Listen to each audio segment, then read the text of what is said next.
ஆண்டவராக இயேசு கிறிஸ்துவின் நாமத்தினாலே மீண்டும் இந்த வேதபாட வகுப்பின் வழியாக உங்களை சந்திப்பதில் மிகுந்த சந்தோஷம். தொடர்ந்து நாம் இந்த சபைகளை குறித்து பார்த்து கொண்டே வருகிறோம். நாம் இப்பொழுது பார்க்க போகிறது பிலடெல்பியா என்கிற சபையை குறித்து நாம் பார்க்க போகிறோம். இந்த சபையை குறித்து பார்ப்பதற்கு முன்பதாக நாம் கண்களை மூடி தேவ சமூகத்தில் ஆண்டவர் நோக்கி பார்க்க போகிறோம். சர்வ வல்லமையுள்ள எங்கள் ஆண்டவரே, இந்த அருமையான நேரத்திற்காக உமக்கு ஸ்தோத்திரம். தேவனாய் கர்த்தர் எங்களுக்கு தந்திருக்கிற சந்தர்ப்பங்களுக்காக உமக்கு நன்றி.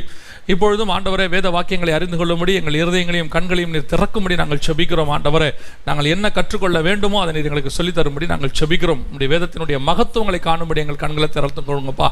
உடைய மகிமை மூடிக்கொள்ளட்டும். நீர் ஆசீர்வதியும், வழி நடத்தும். ஆவியானவரே, நீர் பேசும். எங்கள் ஆண்டவர் இயேசுவின் நாமத்தில் பிதாவே, ஆமென். இன்னைக்கு நம்ம பார்க்க போற 3ஆம் அதிகாரம் வெளிப்படுத்தின விசேஷம் 7வது வசனத்திலிருந்து 13வது வசனம் வரைக்கும் இந்த பிலடெல்பியா சபையை குறித்து சொல்லப்பட்டிருக்கிறது. இதுவரைக்கும் நம்ம ஒவ்வொரு சபையாக பார்த்தோம், காலகட்டங்களை பார்த்தோம். பிலடெல்பியாவுடைய காலகட்டம், அதனுடைய விளக்கம் என்னவென்று சொன்னால், பிலடெல்பியா என்பதற்கு சகோதர ஸ்நேகம், அதாவது the one who loves his brother அப்படின்னு சொல்லுவாங்க. ஏன் இந்த பேர் வந்துச்சு, சகோதர ஸ்நேகங்கிற பேர் ஏன் வந்துச்சு அப்படின்னு சொல்லி நீங்கள் கேட்டிங்கன்னு சொன்னால், இந்த பிலடெல்பியாவுடைய பேர், அந்த பேரே அதற்கு எந்த பேருக்கு வைக்கப்பட்டது, யாரால் வைக்கப்பட்டது அப்படின்னு சொல்லி பார்த்தீங்கன்னு சொன்னால், யுனுமெனஸ் அப்படின்னு சொல்லக்கூடிய ஒரு கிரேக்க ராஜாவினால இந்த பெயர் வைக்கப்பட்டது. இந்த பிலடெல்பியாங்கிற பெயர் ஆக்சுவலாக அதோட பேர் என்னன்னு கேட்டிங்கன்னா பிலடெல்பஸ் அப்படின்னு தான் சொல்லுவாங்க, பிலடெல்பஸ் அப்படின்னு சொல்லுவாங்க. ஏன் இந்த பேர் வைக்கப்பட்டது?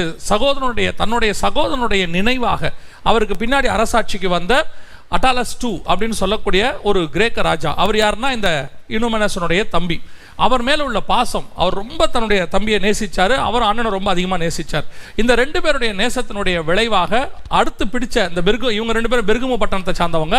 இவங்க போய் ஒரு பட்டணத்தை பிடிச்சு அதுக்கு பிலடெல்பஸ் அப்படின்னு சொல்லி பேர் வச்சாங்க. அதற்கு இப்போ அந்த பேருக்கு வந்து அல்ஷர் அப்படின்னு சொல்லக்கூடிய இப்போ ஒரு பேராக இருக்கிறது.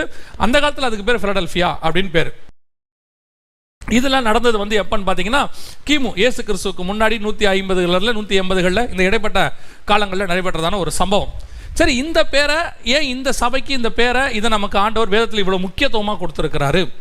இன்னைக்கு ஐரோப்பா தேசத்தில், மக்கதோனியா தேசத்தில் பவுல் ஊழியம் பண்ண எத்தனையோ சபைகள் இருக்கு. அதில் ஒரு பெரிய ஆச்சரியம் நீங்கள் கவனிச்சிங்கன்னு சொன்னால், சமீபத்தில் ஆண்டவர் சில காரியங்கள் சொல்லிக் கொடுக்கும்போது, பவுல் லெட்டர் எழுதினது சபைகளுக்கு 7 தான். 7 சபைகளுக்கு தான் பவுல் லெட்டர் எழுதினார். அதற்கு பிறகு தனி மனிதருக்கு தான் லெட்டர் எழுதினார். இப்போ உதாரணமாக நீங்கள் பார்த்தீங்கன்னா ரோமர், கொரிந்தியர், கலாத்தியர், எபேசியர், பிலிப்பியர், இப்படி நீங்கள் பார்த்துட்டே வந்தீங்கன்னா 7 சபைகளுக்கு தான் எழுதியிருப்பார். கடைசியாக தெசலோனிக்கேயருக்கு முடிச்சிருப்பார். இந்த 7 சபைகள்லையும் பார்த்தீங்கன்னா 7 உபதேசங்கள் இருக்கும். ரோமருக்கு ஆரம்போது ரட்சிப்பில் ஆரம்பிப்பார், தெசலோனிக்கேயருக்கு முடிக்கும் போது வருகையை பற்றி முடிப்பார். கரெக்டாக 7 உபதேசங்கள் அதில் இருக்கும். அதே மாதிரி இங்கேயும் ஆவியானவர் 7 சபைகளுக்கு தான் எழுதியிருக்கிறார். அதற்கு பிறகு அந்த தெசலோனிக்கேயருக்கு பிறகு பார்த்தீங்கன்னு சொன்னால் அது தனி மனித லெட்டர்ஸாக போயிடும். கரெக்டாக 7 சபைகளுக்கு தான் எழுதியிருப்பார். கொரிந்தியர் 1, கொரிந்தியர் 2, கொரிந்தியர்னா அது கொரிந்தியர் சபைக்கு எழுதப்பட்டதான 1ஆம் நிருபம், 2ஆம் நிருபம், மொத்தம் அங்கே 7 சபை தான் இருக்கும். நீங்கள் பார்த்தீங்கன்னா அந்த 7 சபைகள் அன்னைக்கு மக்கதோனியா தேசத்தில் இருந்தது, இங்கே நம்ம துருக்கியில் இருந்தது, எல்லாத்துலையும் எழுதப்பட்டது, ரோமர்களுக்கு எழுதப்பட்டது, எல்லாருக்கும் எழுதப்பட்டது. ஆனால் இங்கே பர்டிகுலராக 7 துருக்கிக்குள்ளே இருந்த 7 பட்டணங்களுக்கு எழுதப்பட்டிருக்கிறது. இந்த 7 பட்டணங்களுடைய பேருக்கு பின்னாடி தான் கர்த்தர் இந்த தீர்க்க தரிசனங்களை மறைச்சு வச்சிருக்கிறார். இந்த 6வது சபையினுடைய காலம் பிலடெல்பியா, சகோதர ஸ்நேகத்தினுடைய காலம். இதனுடைய காலகட்டம், சபையினுடைய காலகட்டமாக இது நீங்கள் என்னன்னு பார்த்தீங்கன்னு சொன்னால் 1798 1906 வரை இதை வேத வல்லுநர்கள் சொல்லுவாங்க. எதனால் அப்படி சொல்கிறாங்க அப்படின்னு சொல்லி நீங்கள் பார்த்தீங்கன்னு சொன்னால், இந்த இடைப்பட்ட காலம் வந்து, அதாவது பார்ப்பரசர் அரசாட்சிக்கு பிறகு, ஏன்னா ரோம சாம்ராஜ்யம் அரசாட்சியும் செய்து அதே நேரத்தில் மத ரீதியாகவும் ஆளுகை செய்துகிட்டு இருக்கு. இந்த 2ஐயும் தாண்டி மார்ட்டின் லூத்தருடைய ரிஃபார்மேஷனுக்கு பிறகு சபை அடுத்த பரிணாம வளர்ச்சி அடைகிறது. இந்த 1798 89லேருந்து 98க்குள்ள பிரான்ஸ் தேசத்தில் நெப்போலியன் போனபார்ட் எழும்பி வராரு, பெரிய புரட்சி ஏற்படுத்துறாரு. அவர் பிடிச்சி பயஸ் 5 என்று சொல்லக்கூடிய பார்ப்பரசரை பிடிச்சி சிறைச்சாலையில் போடுறாரு. இதெல்லாம் சரித்திரத்தில் இருக்கு, நீங்கள் படிச்சுக்கலாம். போன பிறகு அவருக்கு கீழே இருந்த 10 நாடுகள் தனித்தனி நாடுகளாக மாறுகிறது. உலகத்தினுடைய அரசாட்சி, அதாவது ஐரோப்பா தேசம் முழு கண்ட்ரோலும் யாருக்கிட்ட இருந்துச்சுன்னு பார்த்தீங்கன்னா பார்ப்பரசர் கண்ட்ரோலில் இருந்துச்சு. அந்த அதிகாரம் முழுக்க போயிட்டு இப்போ தனித்தனி நாடுகளாக மாறுது. அந்த 10 நாடுகள் அதற்குள்ளே பெயர் மாற்றப்பட்டு விட்டது. அலமனிஸ் என்பது ஜெர்மனியாகவும், ஆங்கிலோ சாக்சன் என்பது இங்கிலாண்டாகவும், லாம்பர்ட்ஸ் என்பது இட்டாலியாகவும், விசிகோத் என்பது போர்ச்சுகலாகவும், ஸ்பெயினாகவும் இப்படி மாறி மாறி மாறி வர தொடங்கிருச்சு. இப்போ இந்த காலகட்டங்களில் அரசாட்சியில் பெரிய மாற்றம், உலக பிரகாரமான அரசாட்சியில் மிகப்பெரிய மாற்றம். என்னன்னா, நாம் நினைச்சபடி, நமக்கு தெரிந்திருக்கிறபடி விக்டோரியா மகாராணியுடைய தலைமையில் ஆங்கிலேய சாம்ராஜ்யம் உலகம் முழுக்க எழும்பி வருது. இந்த 10 நாடுகள் பிரிஞ்சது இல்லைங்களா? இதில் ஒரு சில நாடுகள் பார்ப்பரசருடைய கொள்கை, கத்தோலிக்க கொள்கையை ஏற்றுக்கொண்டாங்க. ஒரு சில நாடுகள் மார்ட்டின் லூத்தருடைய புராட்டஸ்டன்ட் கொள்கையை ஏற்றுக்கொண்டாங்க. அப்போ இந்த ஆங்கிலோ சாக்சன் என்று சொல்லக்கூடிய இவர்கள் எல்லாருமே இங்கிலாந்து இந்த பார்ப்பரசருடைய சட்டத்துக்கு எதிராக அல்லது மார்ட்டின் லூத்தருடைய சட்டத்தை ஏற்றுக்கொண்டவர்களாக மாறினார்கள். பிரான்ஸ், இத்தாலி போன்றவர்கள் கத்தோலிக்க மார்க்கத்தினுடைய அந்த உபதேசத்தை ஏற்றுக்கொண்டார்கள். இன்றளவும் அப்படிதான் இருக்கிறாங்க. ஸோ அப்போ இந்த இங்கிலாந்து தேசம் ஆளுகைக்கு வரும்போது அந்த புராட்டஸ்டன்ஸ் இயக்கத்தினுடைய காரியங்கள் எல்லாம் ஒரு உலகம் முழுக்க கொண்டு போகிறார்கள். இதுதான் நடைபெற்றது. மிக முக்கியமாக அந்த அரசபை மாற்றம் இதே காலகட்டத்தில், அதாவது ஆங்கிலேய சாம்ராஜ்யத்தை நமக்கு சொல்லுவாங்க, நீங்கள் பார்த்துருப்பீங்க, சூரியன் அஸ்தமிக்காத சாம்ராஜ்யம் சொல்லுவாங்க. அதுக்கு என்ன அர்த்தம் அப்படின்னு கேட்டிங்கன்னா, ஆங்கிலேய சாம்ராஜ்யத்தினுடைய சூரியன் அஸ்தமிக்கிற தேசம் கிழக்கிலிருந்து மேற்கு வரைக்கும் எல்லா நாடுகளையும் அவங்க ஒருமித்து ஆண்டார்கள். அந்த அளவுக்கு ஆங்கிலேய சாம்ராஜ்யம் எல்லைகள் விரிந்திருந்தது. அதே நேரத்தில் ஆங்கிலேய சாம்ராஜ்யத்தினுடைய ஒரு நல்ல குணம் என்னன்னு கேட்டீங்கன்னு சொன்னா, அவர்கள் போகிற இடத்துக்குலாம் சுவிசேஷத்தை கொண்டு போனார்கள். ஆனால் சுவிசேஷத்தை கட்டாயமாக்கவில்லை, கிறிஸ்துவின் அன்பை சொன்னார்கள். இந்த இடைப்பட்ட காலத்தை நம்ம மிக முக்கியமாக கிறிஸ்துவின் அன்பு காலம்னு சொல்லலாம். ஆனால் வேதத்தை இந்த மாதிரி சபையா பாகுபாடா படிக்கிறவங்க சொல்ற காலம் என்னன்னு கேட்டீங்கன்னா, மிஷனரிகளின் காலம். ஏன்னு சொன்னா, இப்பதான் மிஷனரிகள் உலகத்தில் தோன்றினார்கள். இதுக்கு முன்னாடி மிஷனரிகள் கிடையாதா அப்படின்னு கேட்டீங்கன்னா, பவுலே மிஷனரி பிரயாணம் 3 மிஷனரி பிரயாணம் போயிருக்கிறார். பவுலுடைய அந்த மிஷனரி பிரயாணத்தினுடைய பாரம் வெளிப்பாடு எல்லாமே இந்த காலகட்டத்தில் வந்தது. இதுதான் மிஷனரி இயக்கங்களுடைய காலம். கரெக்டாக அந்த 1998, அதாவது 1800 அந்த காலங்கள்ல இருந்து இந்த 1906 வரைக்கும் மிஷனரி இயக்கங்கள் சொல்லுவாங்க. முதல் காலத்தில் நீங்க பார்த்தீங்கன்னு சொன்னா 1800 1850 மட்டும் 55 மிகப்பெரிய மிஷனரி இயக்கங்கள் எழும்பினது. அதாவது உலகம் முழுக்க போனாங்க. அதுக்கப்புறம் 1850 1899 பார்த்தீங்கன்னா 54 மிகப்பெரிய மிஷனரி இயக்கங்கள். அதாவது நான் சொல்றது சாதாரண மிஷனரி ஊழியம் பண்ண ஊழியர்களை சொல்லவில்லை, மிஷனரி இயக்கங்கள், மிகப்பெரிய மிஷனரி இயக்கங்கள் எழுந்துச்சு. நான் சொல்லுவேன், இன்னைக்கு நம்ம பெந்தகோஸ்தே இயக்கங்கள் அல்லது எந்த கிறிஸ்தவ இயக்கங்களும் மார்ட்டின் லூத்தர் மூலமாக விதை போடப்பட்டது அல்லது அதோட ரிஃபார்மேஷன் ஆரம்பிச்சதுன்னு சொன்னோம் இல்லையா, அதை கொண்டு போய் இன்னைக்கு நமக்கு சபைகளுக்கு இந்த மிகப்பெரியதான ஒரு விஸ்தாரத்தை உருவாக்கி கொடுத்தது அந்த மிஷனரிகளுடைய தியாகம் தான். மிஷனரிகளுடைய தியாகம், ரத்தம் சிந்துதல் இல்லாமல் கிறிஸ்தவ சபைகள் இன்னைக்கு இந்த அளவுக்கு வளர்ந்திருக்கவே முடியாது. இயேசு கிறிஸ்துவின் மேல் அஸ்திவாரம் போடப்பட்டுச்சு. அந்த அஸ்திவாரத்துக்கு மேல கட்டப்பட்டது அப்போஸ்தலருடைய உபதேசங்கள். அந்த அப்போஸ்தலருடைய உபதேசங்களை மீண்டும் எழும்ப பண்ணினது மார்ட்டின் லூத்தருடைய காரியங்கள். அதற்கு பிறகு மிஷனரியுடைய மிகப்பெரிய பாரம், தியாகம். இந்த மிஷனரிகள் உலகம் முழுக்க போய் ரத்தம் சிந்தினார்கள், மரித்து போனார்கள். நமக்கு தெரிஞ்ச நம்ம காலத்தில் நிறைய மிஷனரிகள் இருக்கிறாங்க. நம்மளை கேட்ட ஸ்டெயின் சொல்லுவோம். நான் சொல்லுவேன், நம்ம காலத்துக்கு முன் நம்முடைய இந்தியாவில் இருக்கக்கூடிய கிறிஸ்தவத்துக்கெல்லாம் அடிப்படை யாருன்னு கேட்டிங்கன்னா மிஷனரிகள் தான். தோமா முதல் நூற்றாண்டிலே வந்துட்டு போயிட்டார். அதற்கு பிறகு பல மதங்கள் இங்கே வந்தது, பல காரியங்கள் வந்தது. அதற்கு பிறகு கிறிஸ்தவம் அபிஷியலாக இந்தியாவுக்குள்ள வந்தது எப்பன்னு பார்த்தீங்கன்னா அக்பர் காலத்தில் தான். அக்பர் காலத்தில் தான் சான் பிரான்சிஸ் சேவியர் உள்ள வந்தார். அதுக்கப்புறம் தான் இவங்க எல்லாருமே உள்ள வந்தாங்க. நம்ம எல்லாருக்கும் இது தெரிந்த ஒரு சரித்திரம் தான், தெரியாத சரித்திரம் இல்லை. ஆனால் இடைப்பட்ட காலத்தில் நான் எப்பவும் சொல்வேன், இந்த வீடுகளில் ஆராதிக்கக்கூடிய பெந்தகோஸ்தே இயக்கங்கள், ஆவிக்குரிய இயக்கங்கள் எல்லா காலகட்டத்திலும் இருக்கு, அபிஷியலாக நான் சொல்லக்கூடியது. ஆனால் அதற்கு பிறகு ராக்லாண்ட் போன்றவர்கள் மிகப்பெரியதான மிஷனரி இயக்கங்கள் இந்தியாவுக்குள்ளே தோற்றுவித்தது. நான் ஒருத்தரையா சொல்ல முடியாது, எல்லாருமே சொல்லலாம். இப்படி ஒருத்தர் சொல்லி ஒருத்தர் சொல்லணும், அது பிரச்சனையாகி போயிடும். கார்மைக்கேல் அம்மையார் போன்ற மிகப்பெரியதான மிஷனரி இயக்கங்கள் இந்தியாவுக்குள்ளே வந்தது. அவர்கள் ஒவ்வொருத்தரும் ஒவ்வொரு கர்த்தர் கிருபையை அவங்களை அனுப்பிச்சு விட்டார். ஒரு சிலர்லாம் இந்திய வரைபடத்தை வச்சு அழுவாங்களாம், அழுது ஜெபம் பண்ணி, கர்த்தாவே நான் இங்கே வரேன்னு சொல்லி. ராக்லாண்டுடைய சரித்திரத்தெல்லாம் நீங்கள் படித்து பார்த்தீங்கன்னு சொன்னால் கண்ணீர் வராமல் இருக்கவே இருக்காது. அந்த அவரோட வெளிநாட்டில் வந்து தன்னுடைய முழு தியாகத்தையும், சீகன் பால் கையா, இது மாதிரி முழு எத்தனையோ மிஷனரிகள் ஜெர்மனியிலிருந்து இங்கிலாந்திலிருந்து வந்து இங்கே ரத்தம் சிந்தி தன்னுடைய தியாகத்தின் அடிப்படையில் தான் இது உருவாகி இருக்கிறது. அதான் சகோதர சிநேகம். அந்த மிஷனரி இயக்கங்கள் அவங்க வந்து இந்த சர்ச்சை ஸ்தாபிக்கணும், அந்த சர்ச்சை ஸ்தாபிக்கணும் கிடையாது. ஆனால் ஏதோ ஒரு சர்ச்சிலிருந்து அவர்கள் அனுப்பப்பட்டார்கள், மிஷனரிகளாக அனுப்பப்பட்டார்கள். அவர்கள் வந்து இங்கே என்ன செய்தார்கள்? கிறிஸ்துவை பிரசங்கித்தார்கள், கிறிஸ்துவின் அன்பை காண்பித்தார்கள். நம்முடைய நோக்கம் டினாமினேஷனை பலப்படுத்துவதல்ல, நம்முடைய நோக்கம் கிறிஸ்துவை பலப்படுத்துவது. எல்லா டினாமினேஷனும் கிறிஸ்துவை தான் சொல்லுது. நம்முடைய நோக்கம் என்ன அப்படின்னு கேட்டீங்கன்னா, கிறிஸ்து பலப்படுத்தணும். அதை மிஷனரி இயக்கங்கள் ரொம்ப அற்புதமாக செஞ்சாங்க. அவர்கள் உருவாக்கின பைபிள் காலேஜஸ், அவர்கள் உருவாக்கினதா பைபிள் டிரான்ஸ்லேஷன்ஸ், அவர்கள் உருவாக்கினதா பெரும்பாலான புத்தகங்கள், அவர்கள் உருவாக்கினதா ஊழிய ஸ்தாபனங்கள். எத்தனையோ ஊழிய ஸ்தாபனங்கள் மிஷனரி இயக்கங்களால் தான் உருவாக்கப்பட்டிருக்கு. அதுக்கு பின்னாடி அவங்க போட்ட ரோட்ல தான் நாம் எல்லாம் உருவாகி வந்திருக்கிறோம். ஸோ இந்த பிலடெல்பியா மிஷனரி காலங்கள் மிக முக்கியமான காலம்.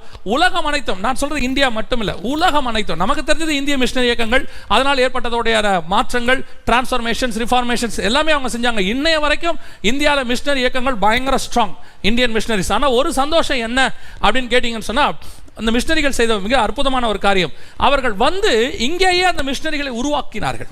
இங்கேயே மிஷினரிகளை உருவாக்கி சவுத் இந்தியாவிலேருந்து நார்த் இந்தியாவுக்கு மிஷினரிஸ், இந்தியாவிலிருந்து பல நாடுகளுக்கு. ஒரு முறை மலேசியா தேசத்திற்கு ஊழியத்திற்கு போயிருந்த போது அங்கே சில கிராமங்கள், கம்போங் என்று சொல்வார்கள், அங்கே போன போது அங்கே சொன்னார்கள், இந்தியாவிலிருந்து வந்த ஊழியர்கள் ஜீவானந்த ஐயா போன்றவர்கள், இவர்கள் நடக்காத இடமே கிடையாதும்பாங்க. நடந்து நடந்து நடந்து அங்கே, அதுவும் சிலர்லாம் எங்கிட்ட சொன்னாங்க, எங்களை கேட்டா ஃபாதர் ஆஃப் த சர்ச்சஸ் யாரு மலேசியாவில் கேட்டால் நாங்கள் ஜீவானந்த ஐயாவை தான் சொல்லுவோம் அப்படின்னு ஒரு சிலர் எங்கிட்ட சொன்னாங்க. காரணம் என்னன்னா, அவ்வளவு நடந்து இருக்கிறாங்க. நடந்து அங்கே ஊழியர்கள் உருவாக்கி, அங்கே சபைகள் உருவாக்கி. ஸ்ரீலங்காவுக்கு போகும்போது அதே மாதிரி தான் ஜீவானந்த ஐயா பற்றி சொன்னாங்க. அப்போ இந்த மிஷினரிகள் வந்து இங்கே ஊழியர்களை உருவாக்கின போது அதற்கப்புறம் இந்தியா மிஷினரியுடைய ஸ்தலமாய் மாறியது, அதாவது அஸ்திவாரமாக மாறியது. இங்கிருந்து இப்போ சொல்வேன், இந்தியாவிலிருந்து மிஷினரிகளும் இந்தியாவிலிருந்து மிஷினரிகளுக்கு பணமும் அதிகமாக கொடுக்கப்படுகிறது. காரணம் என்னன்னா, அந்த அளவுக்கு மிஷினரிகள் இங்கே வந்து நமக்கு சொல்லிக் கொடுத்து விட்டு போயிருக்கிறார்கள். ஸோ இந்த மிஷினரி இயக்கங்களுடைய மிக முக்கியமான பணி என்னன்னு கேட்டீங்கன்னா, இங்கேயே மிஷினரிகளை உருவாக்க தொடங்கினார்கள். இந்தியா தான் இந்த சுத்து வட்டாரத்தில் இருக்கக்கூடியதான மற்ற எல்லா நாடுகளுக்கும் ஒரு மைய ஸ்பிரிச்சுவல் ஹப் மாதிரி. அதுவும் குறிப்பாக நான் சொல்வேன், சவுத் இந்தியா ஸ்பிரிச்சுவல் ஹப் மாதிரி. இங்கிருந்து தான் எல்லா தேசத்துக்கும் வெளிச்சம் புறப்பட்டு போனது.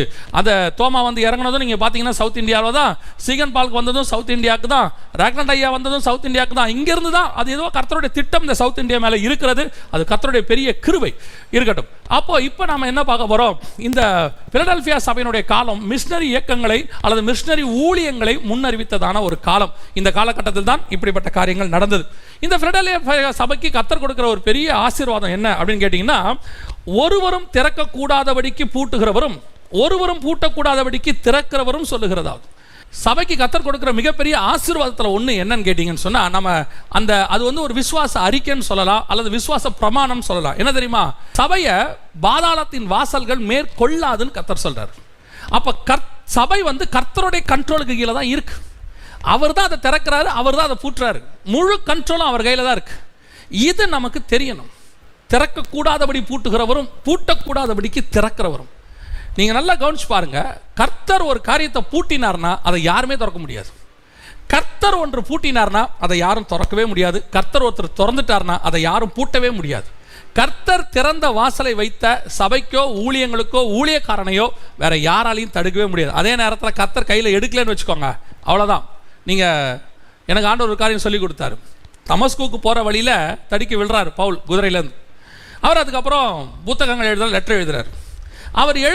அவர் கிரேக்க பாஷையில் எழுதியிருக்கிறாரு. அவர் எழுதின அந்த லெட்டர்ஸ் எப்படி உலகத்தில் உள்ளதான ஆயிரக்கணக்கான மொழிகளிலே டிரான்ஸ்லேட் பண்ணப்படுது. அவரை எதிர்பார்த்தாரான்னு நமக்கு தெரியாது. ஆனால் இன்னைக்கு அது ஆயிரக்கணக்கான மொழிகளிலே டிரான்ஸ்லேட் பண்ணப்படுகிறது. அங்கே எனக்கு நான் மனசில் வச்சுக்குது, தமஸ்குவில் தடுக்கி விழுந்தவன் எழுதுனது தமிழ்நாட்டில் இருக்கிற மூளை முடுக்கில் இருக்கிறவங்க நம்ம படிக்கிறோம்னா, கர்த்தர் திறந்த வாசலை ஒருத்தரும் பூட்ட முடியாது. அந்த அளவுக்கு கர்த்தர் அதை கொண்டு போவார் உலகம் முழுக்க. அதே நேரத்தில் கர்த்தர் தடுத்துட்டார்னு வச்சுக்கோங்களேன், அது அதுக்கப்புறம் உங்களால் என்ன செஞ்சாலும் கொண்டு வர முடியாது. இன்னைக்கு இருக்கிறவங்கள கேட்டுங்க, புதுசாக ஊழியத்துக்கு வரவங்கள, எந்த ஊழியமோ வரவங்களை நீங்கள் கேளுங்க, ஏப்பா என்ன பண்ண போற அப்படின்னு கேட்டோம்னா, அன்னைக்கெல்லாம் ஊழியத்துக்கு வரும்போது 25 வருஷத்துக்கு முன்னாடி ஊழியத்துக்கு வரும்போது ஒரு ஊழியக்காரரை போய் நாங்கள் இருக்க போகிறோம், அவர்கிட்ட அசிஸ்டண்ட்டாக இருக்க போகிறோம், இப்படி தான் நாளை சொல்லுவாங்க. ஆனால் பொதுவாக இப்போ ஊழியத்துக்கு என்ன பண்ண போகிறீங்க அப்படின்னு கேட்டால், ஒரு பாட்டு போட்டு இல்லை ஒரு மெசேஜ் போட்டு யூடியூப்பில் ஏற்றி விட போகிறோம், ஒரு ஃபேஸ்புக்கில் போட்டு விட போகிறோம். ஏன்? அவங்களுடைய நோக்கம் என்ன? நம்ம அதை ஃபேஸ்புக்கில் யூடியூப்பில் அப்படி ஏற்றி விட்டோம்னா உடனே ஊழியம் வளர்ந்துடும், உடனடியாக நம்முடைய ஃபேம் வந்து உலகம் முழுக்க போயிடும். நான் சொல்கிறேன், அப்படி விரும்பி அல்லது அப்படி நினைத்து உங்கள் ஊழியத்தை நீங்கள் கொண்டு வருவீர்களானால் அது ரொம்ப காலம் தாங்காது. அதான் எனக்கு தெரிஞ்சு நான் சொல்கிறேன். நான் ஏற்கனவே அந்த முன்னுதாரணத்தை உங்களுக்கு சொல்லியிருப்பேன் நினைக்கிறேன். ஃபாதர் பெர்க்மன்ஸ் ஐயா போடுற பாடல்களும் சிஸ்டர் சாரானா ஓரோஜி போட்ட பாடல்களும் 40 வாலியும் 45 வாலியும் அவங்களாம் போட்டாங்க. ஏன் போட்டாங்க? அவங்க தேவனிடத்துலேருந்து வளர்ந்து அனுபவத்தின் வாயிலாக அதை வந்தாங்க. இன்னைக்கு ஒரு சிலர்லாம் வராங்க, ஒரு வாலியும் 2 வாலியும், மிஞ்சி போச்சுன்னா 3 வாலியும் 4 வாலியும், அதுக்கப்புறம் அவ்வளோதான். எங்க காரணம்? ஆளே இல்லை. என்ன ஆயிடாங்க தெரியாது. காரணம் என்ன? இவர்கள் தங்கள் ஊழியங்களையும் தங்களையும் ப்ரொபகேட் பண்ணி எப்படியாவது நல்லா வளரணும்னு நினைக்கிறாங்க. அது தேவையே இல்லை. நீங்க கர்த்தருடைய சித்தப்படி செய்யுங்க, கர்த்தர் உங்களை கொண்டு போவார். அவர் திறந்த வாசலை யாருமே பூட்ட முடியாது. எத்தனை பேர் எழும்பி நின்று உன்னுடைய ஊழியத்தை தடுத்தாலும் அதை அவரால் தடுக்க முடியாது, கர்த்தருன் பட்சத்தில் இருந்தால். கர்த்தருன் பட்சத்தில் இல்லாமல் உலகமே உங்க கூட நின்னாலும் நீங்க ஒரு கால் நிச்சயமாய் காணாம போவீர்கள். அதுதான் உண்மை. அதான் திறந்த வாசலை பூட்டுகிறவரும் பூட்டுகிற வாசலை திறக்கிறவர். அவரை மாதிரி ஆண்டவர் வந்து பேழையினுடைய கதவை பூட்டினார்னா உலகமே சேர்ந்து தட்டினாலும் திறக்க முடியாது. அவ்வளோதான் உண்மை. இதுதான் நம்ம தெரிஞ்சு வச்சுக்கணும். இந்த விசுவாச பிரமாணம் மாதிரி இது நம்ம மனசுல இருக்கணும். என் ஊழியத்தில் என் வாழ்க்கையில் கர்த்தர் எனக்கு முன்பாக போவாரானால் எனக்கு ஒரு தடையும் இருக்காது. கர்த்தர் என்னை தூக்கி சுமக்கிறவராக இருக்கிறார். இது நமக்கு தெரியணும். அப்போ அந்த திறந்த வாசல் எல்லாருக்குமே அந்த ஆசை இருக்குது. அதான் வாக்குத்தத்தம்லாம் கொடுக்குறோம். இதோ நான் உனக்கு திறந்த வாசலை வைத்திருக்கிறேன், இந்த வருஷம் நமக்கு திறந்த வாசல், இப்படி நிறைய வாக்குத்தத்தம்லாம் கொடுக்குறாங்க. இந்த திறந்த வாசல் இருக்கிறதுக்கு என்ன பண்ணணும்? அது அழகா ஆண்டவர் சொல்றாரு பாருங்க. நீ என் நாமத்தை மறுதலியாமல் என் வசனத்தை கை கொண்டபடியினாலே, நல்லா கவனிச்சு கொள்ளுங்க, என் வசனத்தை கை கொண்டபடியினாலே இதோ திறந்த வாசலை உனக்கு முன்பாக வைத்திருக்கிறேன், அதை ஒருவனும் பூட்ட மாட்டான். அப்படின்னா என்ன அர்த்தம்? நம்முடைய ஊழியத்திலேயோ ஆவிக்குரிய வாழ்க்கையிலையோ நம்முடைய காரியங்கள்லையோ ஒரு திறந்த வாசலை கர்த்தர் வைக்கணும்னு சொன்னா மிக முக்கியமா 2 காரியம் சொல்லப்படுகிறது. ஒன்று, மறுதலியாமல். பல நேரங்களில் நம்ம பார்க்குறோம் மறுதலிப்பு நமக்குள்ளே இருக்குது. இல்லைங்க நாங்கள் மறுதலிக்கலையே, பேதுரு மறுதலிச்ச மாதிரி நாங்கள் ஒன்றும் மறுதலிக்கலையே, கடவுள் இல்லைன்னு சொல்லியே, சாபம் இல்லைன்னு சொல்லியே. பேதுரு மறுதலிச்ச மாதிரி நீங்கள் மறுதலிக்க மாட்டோம், ஆனால் இஸ்ரவேலர்கள் மறுதலிச்ச மாதிரி மறுதலிப்போம். கர்த்தர் சொல்கிறாரு 10 முறை அவர்கள் முறுமுறுத்தார்கள். ஒரு சம்பவம் நடந்த உடனே ஒரு முறுமுறுப்பு, ஒரு காரியம் நடக்கலன்னு ஒரு முறுமுறுப்பு, ஒரு காரியம் நம்ம எதிர்பார்த்த மாதிரி அது நடக்கல அப்படின்னா ஒரு ஒரு அசதி. அதான் வசனம் சொல்லுது, இஸ்ரவேல் ஜனங்களை கர்த்தர் நடத்தி கொண்டு போன பாதையை பார்த்தபோது அவர்கள் மனமடிவாகி என்ன சொன்னாங்களாம்? கர்த்தரை பார்த்து முறுமுறுத்து, அடுத்து அவங்க சொல்றாங்க, மன்னாவை பார்த்து சொல்றாங்க, இது என்ன அற்பமான உணவுன்னு சொல்றாங்க. அவங்க சொல்ற வார்த்தை அற்பமான உணவு. எவ்வளவு ஒரு கொடுமையான வார்த்தையை பாருங்க. வானத்திலிருந்து தூதர்கள் உண்ணும் உணவு ஒரு நாள், அது டெய்லி அற்புதம், டெய்லி காலையில் வருது. அடுத்து அதுக்கப்புறம் அது வயிறு ஏற காணாமல் போயிடுது. சனிக்கிழமை 2 மடங்கா வருது, அதாவது 7ஆம் நாள்ல. ஞாயிற்றுக்கிழமை வரமாட்டேங்குது, திருப்பி திங்கக்கிழமை காலையில் வருது, வாரத்தின் 1ஆம் நாளில் வருது, 2ஆம் நாளில் வருது. இவ்வளவு நடக்குது பாருங்க. வாரத்தின் 1ஆம் நாளில் வருது, இவ்வளவு நடக்குது பாருங்க. டெய்லி அற்புதம். அது இதை பார்க்குறாங்க. ஆனால் இதை பார்த்து பார்த்து பார்த்து பார்த்து அவங்களுக்கு என்ன ஆயிடுச்சு? அதோட பழகி கேஷுவல் ஆகி இப்போ வசனமே அவங்களுக்கு அற்பமான உணவு. அதான் வசனம் ஆண்டவர் சொல்றாரு, என் வசனத்தை நீ கை கொள்ளும்படியினாலே. வசனத்தை கை கொள்ளுகிற சபையை ஒரு நாளும் ஒருத்தரும் பூட்ட முடியவே முடியாது. வசனத்தில் கட்டப்பட்டிருக்கிற சபை பெருமள்ளம் வெளிச்சல் வந்தாலும் விடாது. அதனால தான் சொல்றேன், வசனத்தில் வளருங்க, வசனத்தில் வளருங்க. ஏன் சொல்றேன்? வேற எதுல வளர்ந்தாலும் ஒரு நாள் நீங்கள் காணாமல் போவீர்கள். நம்ம எப்பவுமே அதான் போன தடவை கூட உங்களுக்கு சொன்னோம், மூளையில் சபையை வளர்க்கக்கூடாதுன்னு. ஏன்னா நீங்கள் படிப்பறிவு வந்த உடனே கொஞ்சம் பேர் என்ன செய்கிறாங்க, உடனே சில ஐடியாஸ் போடுறாங்க. சபையை டெவலப் பண்ணுறதுக்கு இப்படி ஒரு ஐடியா போடணும், ஊழியத்தை டெவலப் பண்ணுறதுக்கு, ஜனங்கிட்ட போய் ரீச் ஆகிறதுக்கு, இப்படி உலக பிரகாரமாக நிறைய ஐடியா போட்டு எப்படி ரீச் ஆகலாம், என்ன பண்ணலாம். நீங்கள் ரீச் ஆகிடுவீங்க, நான் இல்லைன்னு சொல்ல, ரீச் ஆகிடுவீங்க. இன்னொன்று சொல்கிறேன், நீங்கள் எதிர்பார்க்குற பொருளாதாரமும் கிடைச்சிரும், அதெல்லாம் எந்த மாற்றமும் இல்லை. ஆனால் ஸ்பிரிச்சுவல் வளர்ச்சி இருக்கா? அப்போ இந்த அடுத்த ஜென்ரேஷன் என்ன நினைக்கும்? ஆட நீங்கள் வேறு ஸ்பிரிச்சுவல் வளர்ச்சினா என்ன, அதெல்லாம் இருக்கட்டும். நான் சொல்றேன், ஸ்பிரிச்சுவல் வளர்ச்சி இல்லாத சபை ஒரு நாள் இல்லை ஒரு நாள் காணாமல் போகும். அந்த காணாமல் போகிற காலகட்டம் தான் இது. இந்த லாக்டவுன் பீரியட் காணாமல் போகிற காட்டம். வசனத்தில் இருக்கிற சபை, கண்மலையின் மேல் கட்டப்பட்ட சபை, என்ன பெருவெள்ளம் என்ன விதமான வெள்ளம் அடித்தாலும் மழை வந்தாலும் அது நிற்கும். இப்போ பாருங்க, எனக்கு தெரிஞ்சு நிறைய சபைகள், நிறைய ஊழியங்கள், நிறைய ஊழியர்கள் ஒரு நிர்விசாரம். அதாவது உங்களுக்கே தெரியும், நீங்களே ஆராய்ந்து பாருங்க. லாக்டவுன் ஆரம்பித்த உடனே நமக்குள்ள ஒரு வெறி இருந்துச்சு, ஒரு வேகம் இருந்துச்சு. ஐயோ அப்படி மூடிட்டாங்களே, திறக்கணுமே, என்ன பண்ணணும், ஏது பண்ணணும், அப்படி நம்ம ஏதாவது ஒன்று செய்யணுமே, ஏதாவது ஒன்று பண்ணணுமே, அப்படி இப்படின்லாம் ஒன்று இருந்துச்சு. போக போக போக போக 4 வட்டத்தில் சேர வரவழியில் ஆன்லைனில் ஞாயிற்றுக்கிழமை காலையில் ஒன்று செய்தியை கொடுத்துட்டா போதும். விசுவாசி இப்போ எப்படி ஆயிடுச்சு? முந்தைய எப்போ எங்கள் சபை திறக்கும், எப்போ எங்கள் சபை திறக்கும் அப்படின்னு ஒன்று இருந்த போக இப்போ விசுவாசிகளுக்குள்ளே ஒரு டைல்யூஷன் வருது. டைல்யூஷன், அதனுடைய விளைவு என்ன இப்போ தெரியுமா? இப்போ அதான் ஞாயிற்றுக்கிழமை ஆராதனை வருது, அப்போ ஒரு நாளைக்கு 4 ஆராதனை வருது, 2 செய்தி வருது, அவங்களுக்கு தேவையான சஃபிஷியன்ட். இந்த சஃபிஷியன்ட்னு ஒன்று வந்த உடனே என்ன ஆகும் தெரியுமா? யசூரன் கொளுத்து போய் உதைத்தான்னு இருக்கும். இன்னைக்கு மோர் எல்லாம் நிறைய கிடைக்குது, எக்கச்சக்கம். அதனுடைய விளைவு என்ன ஆகுது? நமக்கு ஒரு நிர்விசானம், ஒரு அசதி. அந்த ஜனங்க டெய்லி மன்னா சாப்பிட்டாங்க. மன்னா சாப்பிட்டோன்னா அவங்க என்ன சொல்றாங்க? அற்பமான உணவு. தூதர்கள் உண்ணு உணவு அவங்களுக்கு எப்படியா? அற்பமான உணவாமா. அது என்ன காரணம்? டெய்லி காலையிலையும் அவங்களுக்கு அப்படி போட்ட உடனே அப்படி நல்லா எடுத்து தேவையான அளவு சாப்பிட்ட பிறகு அவங்களுக்கு அது ஒரு சாட்டிஸ்ஃபேக்ஷன் ஆகி கடைசியில் அவங்களுக்கு ஒரு நிர்விசானம் வந்துருச்சு. அந்த நிர்விசானம் தான் இப்போ வருது. இப்போ அது வரக்கூடாது. இந்த நேரத்தில் ஆண்டவர் சொல்றாரு, என் வசனத்தை கை கொண்டபடியினாலே. நல்ல வசனம் வாசிங்க. நல்ல விசுவாசிகளுக்கு சொல்றேன், நல்ல வசனம் வாசிங்க. டைம் கிடைக்கும் போதெல்லாம் வாசிங்க. இப்போ லாக்டவுன் கொஞ்சம் ஓப்பன் பண்ணுறாங்க. இங்கே ஒருவேளை வெளிநாடுகளில் என்னவோ எதுவும் உங்களுக்கு தெரியாது. இது நான் பேசுகிறது எல்லாமே எங்கள் நாட்டை பேஸ் பண்ணி தான் பேசிக்கிட்டு இருக்கேன். இங்கே லாக்டவுன் இன்னும் எக்ஸ்டெண்ட் ஆகுது. இப்போ நல்ல டைம் கொடுத்துருக்காரு ஆண்டவர். இன்னும் எதுக்காக இவ்வளோ டைம் கொடுத்துருக்கா தெரியல. அவர் செய்ய நினைத்ததை செய்து முடிக்கிற அளவுக்கு இது நடக்காது. ஸோ அவர் என்னமோ பிளான் பண்ணி வச்சிருக்கிறாரு, அது அவருக்கு தான் தெரியும். அப்போ இந்த லாக்டவுன் பீரியடில் நல்லா வசனம் வாசிங்க. எவ்வளோக்கு எவ்வளோ வசனத்தில் உங்கள் ஆவிக்குரிய வாழ்க்கையை கட்ட முடியுமோ அவ்வளோ கட்டுங்க. காலையிலையும் மாலையிலையும் வசனம் வாசிக்கிறத ஒரு ரெகுலர் ஆக்கிடுங்க. ஏதோ ஒரு அதிகாரம் வாசித்தேன், திருப்தி அடைஞ்சேன், அந்த இடத்துக்கு நீங்கள் வரவே வராதிங்க. டெய்லி என்ன செய்யுங்க, தேவ சமூகத்தில் உட்காந்து நல்ல வசனம் வாசிங்க, நல்ல தியானம் பண்ணுங்க. அந்த வசனத்தை நல்லா தியானிக்கணும். இரவும் பகலும் கர்த்தருடைய வேதத்தில் தியானமாக இருக்கிற மனுஷன் பாக்கியவான் இருக்கு. நீங்கள் தியானம் பண்ணி பாருங்க, கர்த்தர் புது புது காரியங்களை தருவார். ஒரு டைரியை பக்கத்தில் வச்சுக்கோங்க, ஒரு பேனாவை வச்சுக்கொள்ளுங்க.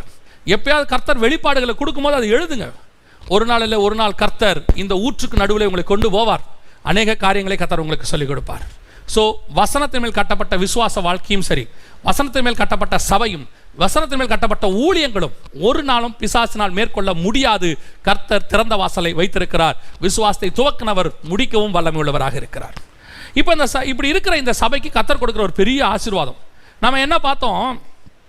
சிமர்னா சபைக்கு கர்த்தர் கொடுத்த வேலை என்னன்னா, ஒரு காரியம் என்னன்னா, சாத்தான் யூதர் என்று சொல்லியும் யூதர் அல்லாத சாத்தானுடைய கூட்டத்தார் வந்து உனக்கு விரோதமாக பேசுவாங்கன்னு சொன்னார். அப்படிப்பட்டவங்க உனக்கு விரோதமாக வருவாங்க, நம்ம அதையும் பார்த்தோம். ஆனால் இப்போ இந்த சகோதர ஸ்நேகம் இருக்கிற இந்த சபையினுடைய காலகட்டம் தாண்டி வரும்போது என்ன நடக்குதுன்னு கேட்டிங்கன்னா, யூதர் என்று சொல்லியும் யூதர் அல்லாத சாத்தானுடைய கூட்டத்தார் உன்னிடத்தில் வந்து உன்னை பணிந்து கொள்ளுவார்கள்னு இருக்கு. எப்பேற்பட்ட வார்த்தையை பாருங்க. சபைக்கு முன்பாக சாத்தானுடைய கூட்டம் பணிகிற காலம் ஒன்று வரும். சபையை எதிர்க்கிற காலம் ஒன்று உண்டு, பணிகிற காலம் ஒன்று உண்டு. சபைக்கு விரோதமாக எழும்புற காலம் ஒன்று உண்டு, சபைக்கு முன்பாக தாழ்ந்து போகிற காலம் ஒன்று. அதான் நான் சொல்றேன். எந்த நாட்டிலையும் சொல்வேன், உலகம் முழுக்க இருக்கிற எல்லா நாட்டிலையும் சரி, சபைக்கு விரோதமாகவே அந்த அரசாங்கம் இருந்து சபைக்கு அந்த அரசாங்கம் சபையை ஜெயிச்சதா சரித்திரமே கிடையாது. ஒரு காலத்தில் சபைக்கு உபத்திரவம் இருக்கும், ஒரு காலத்தில் சபை அந்த உபத்திரவத்தை மேற்கொள்ளும். ஒரு காலத்தில் அரசாங்கம் சபையை நசுக்கும், ஒரு காலத்தில் சபை சுவிசேஷம் அரசாங்கத்தை நொறுக்கும். இது எல்லா நாட்டுக்கும் பொருந்தும். அது ரோம சாம்ராஜ்யத்துக்கும் பொருந்தும், கம்யூனிச சாம்ராஜ்யத்துக்கும் பொருந்தும். உங்கள் எல்லாருக்கும் தெரியும், கம்யூனிச சாம்ராஜ்யம் ரஷ்யாவில் 1918களுக்கு மேலே விளாடிமிர் லெனினால் ஸ்தாபிக்கப்பட்டு மிகப்பெரிய அளவில் வரும்போது அங்கே மத தடை சட்டம் எல்லாம் போடப்பட்டு தேவனை ஆராதிப்பதற்கு மிகப்பெரிய தடை வந்தது. ஆனால் 70 ஆண்டு காலம் அவர்கள் மிகப்பெரியதான ஒரு அடக்குமுறையை அவர்கள் சந்தித்தார்கள், மிகப்பெரியதான உபத்திரவத்தை சந்தித்தார்கள். இன்னும் சொல்ல போனால் 1936களுக்கு மேலே பாசிசம் ஜெர்மனியில் வந்து ஹிட்லர் கொடுமைப்படுத்த போது இங்கே ஸ்டாலின் கொடுமைப்படுத்தி கொண்டிருந்தார், ரஷ்யாவினுடைய சர்வாதிகாரி. அந்த அளவுக்கு அவர்கள் செய்து கொண்டிருந்த காலகட்டத்தில் ஆண்டவர் அங்கு உள்ள ஜனங்களுக்கு ஒரு விடுதலையை கட்டளையிட்டார். 1990-91 மிகேல் கார்பச்சேவ் அப்படின்னு சொல்லக்கூடியதான ஒருத்தர் வந்தார், ஒரு ஜனாதிபதி. அவர் தான் பெரஸ்டோரிக்கா அப்படின்னு சொல்லக்கூடியதான ஒரு சட்டத்தை கொண்டு வந்தார். அந்த சட்டத்தினுடைய விளைவாக கம்யூனிசம் திறக்கப்பட்டது, இரும்பு திரை கிழிக்கப்பட்டது, உள்ளே சுவிசேஷம் போனது, ஜனங்கள் உலகம் முழுக்க இருந்த சுவிசேஷங்கள் அங்கே பிரசங்கிக்கப்பட்டது. அந்த கம்யூனிச தேசத்தினுடைய கம்யூனிசத்தை அங்கே உடைக்கப்பட்டது. இப்போ இருக்கிற விளாடிமிர் புதின் மீண்டும் அதை உருவாக்குகிறவராக இருக்கிறார். மீண்டும் அந்த சபைக்கு வைக்கப்பட்ட 30 ஆண்டு காலம் ஒரு திறவு அல்லது 30 ஆண்டு காலம் சபைக்கு வைக்கப்பட்ட திறந்த வாசல் அது ஒருத்தரும் பூட்ட முடியல. ஒரு காலத்தில் ஒரு பைபிள் உள்ள போகாது. அதே மாதிரி தான் சைனாக்குள்ள ஒரு காலகட்டத்தில் மிகப்பெரியதான அளவில் சபைக்கு எதிரான காரியங்கள் நடைபெற்றது. 3 தலைமுறையை ஜெயிலுக்குள்ள இருந்தவங்களா இருக்கிறாங்க. ஆனால் நடந்தது என்ன? இன்னைக்கு உலகத்திலேயே இன்னைக்கு ஜிஎம்எங் வரத்துக்கு முன்னாடி வரைக்கும் உலகத்திலேயே மிகப்பெரியதான பைபிள் பிரிண்டிங் ப்ரெஸ் சைனாக்குள்ள தான் இருக்கு. இன்னைக்கு அந்த அளவுக்கு சைனா கிறிஸ்தவத்தில் வளர்ந்துருக்கு. இப்போ ரீசெண்டாக ஒரு வாசமாக ஒரு செய்தி கேள்விப்பட்டேன், ஒரு வருஷமாக, அதுவும் குறிப்பாக அந்த போன மாதத்தில் கேள்விப்பட்டோம். என்னன்னு சொன்னால், மீண்டுமாக அந்த கம்யூனிஸ்ட் அரசாங்கம் இயேசுநாதருடைய ஃபோட்டோவெல்லாம் எடுக்க சொல்கிறாங்க, சிலுவையில் ரிமூவ் பண்ண சொல்கிறாங்க, இப்படிலாம் சொல்லிட்டு இருக்கிறாங்க கிறிஸ்தவத்துக்கு விரோதமாக. இப்போ விளாடிமிர் புதினும் இங்கே கிறிஸ்தவத்துக்கு எதிராக சில சட்டங்கள் போட்டிருக்கிறாருன்னு கேள்விப்பட்டோம். அப்போ திறந்த வாசல் மூடப்படுகிற காலம் ஒன்று வரப்போகிறது. அதாவது கடைசி காலம் வருது, உபத்திரவத்துக்கு ஒப்பு கொடுக்குறாங்க, அது நடக்குது. எல்லா தேசமும் அப்படிதான். எந்த ஒரு தேசமும் கடைசி வரைக்கும் சுவிசேஷ கதவை அடைச்சதா கிடையவே கிடையாது. சுவிசேஷம் அங்கேதான் மிகப்பெரிய அளவில் வளரும், அங்கே சபைகள் வளரும், அங்கே சபைகளுக்கு கதவுகள் திறக்கப்படும். உபத்திரவப்பட்டது நல்லது. நான் சொல்றேன், அந்த உபத்திரவத்தினுடைய வெளிப்பாடு ஜனங்கள் ஜெபிக்கிற ஜெபத்துக்கு பதிலாக கர்த்தர் அங்கே சபைகளை ஸ்தாபிப்பார், சபைகளை உருவாக்குவார். அதான் நடக்கும். அதான் இங்கே வசனம் சொல்லுது, சாத்தானுடைய கூட்டத்தார் உன்னிடத்தில் வந்து பணிந்து கொள்வார்கள். நான் விசுவாசிகளுக்கு சொல்லுகிறேன், உங்களை தூஷித்தவர்கள், உங்களுக்கு விரோதமாக எழும்பினவர்கள், எத்தனையோ காரியங்கள் செய்தவர்கள், இவர்களை குறித்து நீங்கள் அதிகமாக ஜெபம் பண்ணியிருப்பீங்க. இவங்களை ஒன்றுமே பண்ண முடியாதான்னு நினச்சிருப்பீங்க. அது உங்கள் ஆஃபீஸில் இருக்க மேலதிகாரியாக இருக்கலாம், உங்கள் வீட்டில் இருக்கிற சொந்தக்காரங்களாக இருக்கலாம், உங்களுக்கு காரணம் இல்லாமல் உங்களை பகைக்கிறவர்களாக இருக்கலாம். ஆனால் கர்த்தர் சொல்றாரு, அந்த சாத்தானுடைய கூட்டத்தார் உன்னிடத்தில் வந்து பணிந்து கொள்வார்கள். இது வந்து ஒரு வாக்கு தத்துவம், நல்லா கவனிச்சுக்கொள்ளுங்க. இங்க வசனம் சொல்லுது, சாத்தானுடைய 9ஆம் வசனம், சாத்தானுடைய கூட்டத்தாரில் சிலரை உனக்கு கொடுப்பேன், இதோ அவர்கள் உன் பாதங்களுக்கு முன்பாக வந்து பணிந்து உன்மேல் நான் அன்பா இருக்கிறதை அறிந்து கொள்ளும்படி செய்வேன். கர்த்தர் நம்ம கூட இருக்கிறாருங்கிறத அவங்க பார்க்குற அளவு கர்த்தர் செய்வாராம். அவங்க தான் நம்மள ஒரு காலத்தில் பேசினவங்க, அவங்க தான் நமக்கு விரோதமாக எழும்பினவங்க, அவங்க தான் நம்மளை தூஷிச்சவங்க, சாத்தானுடைய கூட்டத்தார் தூஷிச்சாங்கன்னு இருக்கு. அப்படிப்பட்டவர்கள் கண்களுக்கு முன்பாக கர்த்தர் என்ன செய்வாராம், அவர் நம்மோடு கூட இருக்கிறார் என்பதை நிரூபித்து காட்டி அவர்கள் வந்து பணிந்து கொள்வார்களா, உண்மையிலேயே கர்த்தர் உன்னோடு கூட இருக்கிறார். இது நடக்கும். இது கர்த்தர் கொடுக்கிற வாக்கு தத்தம். இதை நம்ம எதிர்பார்க்கணும். ஒரு நாள் இல்லை ஒரு நாள் எனக்கு விரோதமாக பேசினவர்களை கர்த்தர் கொண்டு வந்து பணிய வைப்பார். சில நீங்கள் நினைக்கிறீங்க தெரியுமா, நமக்கு விரோதமாக பேசினவங்க, நமக்கு விரோதமாக எழும்பினவங்க, இவங்களாம் ஏன் இன்னும் உயிரோடு இருக்காங்க? நம்ம நினைப்போம், இவங்களை கர்த்தர் நொறுக்கலை, ஒன்றுமே பண்ணல, நல்லா இருக்கிறாங்களே அப்படின்னா, அவங்கள ஏன் ஆண்டவர் இன்னும் உயிரோடு வச்சிருக்காரு தெரியுமா? இல்லை ஏன் கர்த்தர் இன்னும் அவங்களுக்கு அந்த காலகட்டத்தை கொடுத்துருக்காரு தெரியுமா? அவன் வந்து திருப்பி நம்மகிட்ட பணிய வேண்டிய காலம் ஒன்று இருக்குது. அது வரைக்கும் கர்த்தர் அவனுக்கு ஜீவனை கொடுத்து வச்சிருப்பார். நமக்கு விரோதமாக பேசுகிறவங்க நம்மகிட்ட வருவார்கள், அது நடக்கும். இது வாக்கு தத்தம். கர்த்தர் சொல்லக்கூடியது, சாத்தானுடைய கூட்டம் உன்னிடத்தில் வந்து பணிந்து கொள்ளும். அடுத்து ஆண்டவர் இந்த சபைக்கு கொடுக்குற ஆசீர்வாதம். இந்த சபையோட பெரிய ப்ளஸ் பாயிண்ட் பார்த்தீங்கன்னா, இதுக்கு குறையே இல்லாத சபை. சிமர்னா சபையும் இந்த சபையும் தான் குறை இல்லாத சபை. சிமர்னா சபை உபத்திரவ கால சபை, இது மிஷினரி கால சபை. இந்த ரெண்டுத்துக்கும் குறைவே கிடையாது. எந்த குறையும் கர்த்தர் இந்த மிஷினரி காலத்தில் சொல்லவே இல்லை. அதாவது பிலடெல்பியா காலத்தில் எந்த ஒரு குறையும் இல்லை. Perfect church. அதான் சொல்ல, எல்லா இடங்களிலும் சிமர்னா பிலடெல்பியா, இந்த ரெண்டு பேர் கன்ஃபார்மாக இருக்கும் எந்த நாட்டுக்கு போனாலும். காரணம், குறையில்லாத சபைகள். அந்த பேரை கர்த்தர் பெருமைப்படுத்தி இருக்கிறார்.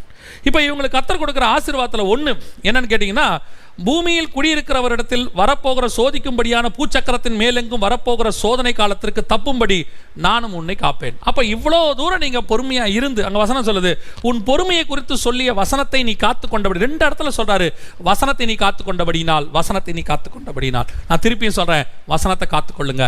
வசனத்தை நல்லா உறுதியாக படித்து கொள்ளுகிறவங்க விழுந்து போனதா சரித்திரம் இல்லை. அவங்களுக்கு போராட்டம் வரும், உபத்திரம் வரும், ஆனால் அவைகளுக்கு நடுவில் கர்த்தர் அவங்களை உயர்த்தி பிடிப்பார். அவங்களுக்கு கர்த்தர் அவங்களை கொண்டு போய் பாலும் தேனும் ஓடுகிற தேசத்தில் கண்டிப்பாக சேர்ப்பார். ஆண்டவர் இங்கே சொல்றாரு, மிகப்பெரிய உபத்திரவ காலம் பூமி எங்கும் வரப்போகுது. இப்போ நம்ம காலத்தை தான் சொல்லியிருக்குது, வருது, பூமி எங்கும் வருது, நடைபெற்று கொண்டிருக்கிறது. இவைகளுக்கு நடுவே கர்த்தர் உன்னை காப்பார். நான் சொல்றேன், இந்த காலத்தில் கர்த்தர் தம்முடைய ஜனங்களை பறந்து காக்கிற பட்சியை போல பாதுகாத்து கொண்டிருக்கிறார். பறந்து காக்கிற பட்சியை போல ஒவ்வொரு விசுவாசியும் உண்மையும் சத்தியத்தையும் வசனத்தை போதிச்சு அல்லது வசனத்துக்குள்ள நிற்கணும், வசனத்தை நம்ம பற்றி கொள்ளணும்னு சொல்ற விசுவாச குடும்பத்தை கர்த்தர் பத்திரமா பார்த்துக்கிட்டு இருக்கிறாரு. எத்தனையோ பேருடைய சாட்சியை நான் கேட்குறேன். அவங்க சொல்ற வார்த்தை என்ன தெரியுமா? கர்த்தர் எங்களை அற்புதமாக நடத்துறாரு. ஒரு சிலர்லாம் இந்த சாட்சியை ஒரு சிலர் 2-3 தடவை சொன்னாங்க. என்னன்னா, லாக்டவுனுக்கு முன்னாடி எங்களை கர்த்தர் போஷித்ததை விட லாக்டவுனில் கர்த்தர் எங்களை போஷிக்கிறது அற்புதமாக இருக்குது.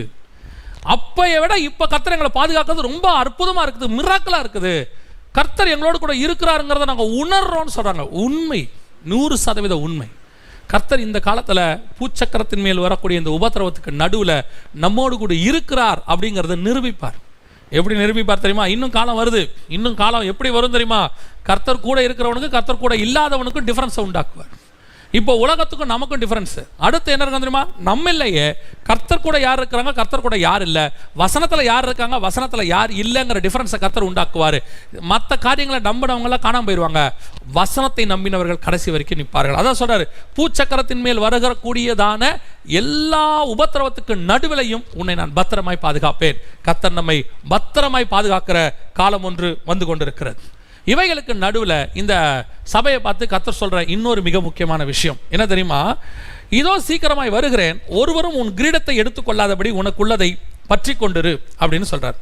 இந்த இடத்துல ஆண்டவர் கிரீடம்னு எதை சொல்றாரு, எதை பத்தி ஆண்டவர் சொல்றாரு அப்படின்னு பார்த்தீங்கன்னு சொன்னா, லேவியராகமத்தின் புஸ்தகத்தில் 21ஆம் அதிகாரம் 12வது வசனத்தில் கர்த்தர் சொல்றாரு, அவன் மேல் என் அபிஷேகம் தைலமாகிய கிரீடம் என்னும் அபிஷேகம் இருக்கிறது.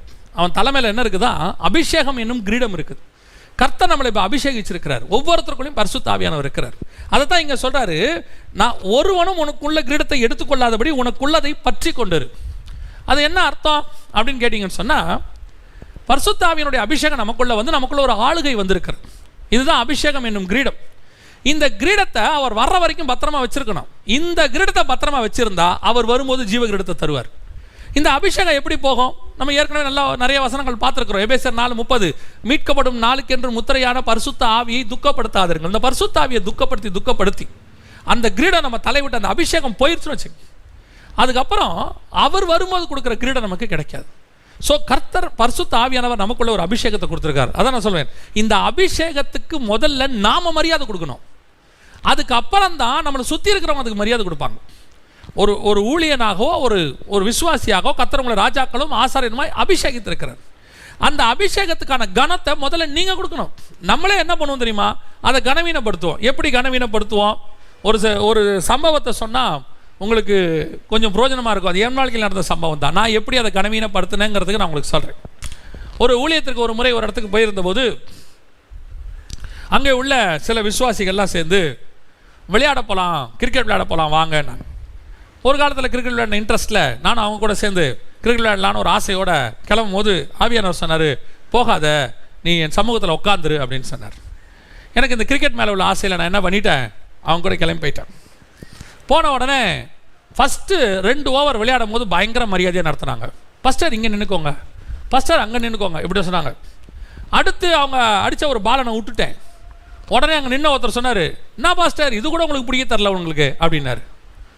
அடுத்து போக போக போக பார்த்தீங்கன்னு சொன்னால் அவங்க பேசின பேச்சுகள் எப்படி ஆயிடுச்சு, அந்த 3 நாள் அவர்கள் கொடுத்ததான அந்த வார்த்தைக்கு கொடுத்த மரியாதை அந்த 3 மணி நேரத்தில் போயிடுச்சு. அவங்க எப்படி ஆயிட்டாங்க அப்படின்னு கேட்டிங்கன்னு சொன்னால், அதுக்கப்புறம் நம்ம எது பேசினாலும் பயங்கர காமெடியாக எடுக்க ஆரம்பிச்சிட்டாங்க, ரொம்ப ஜாலியாக எடுக்க ஆரம்பிச்சிட்டாங்க.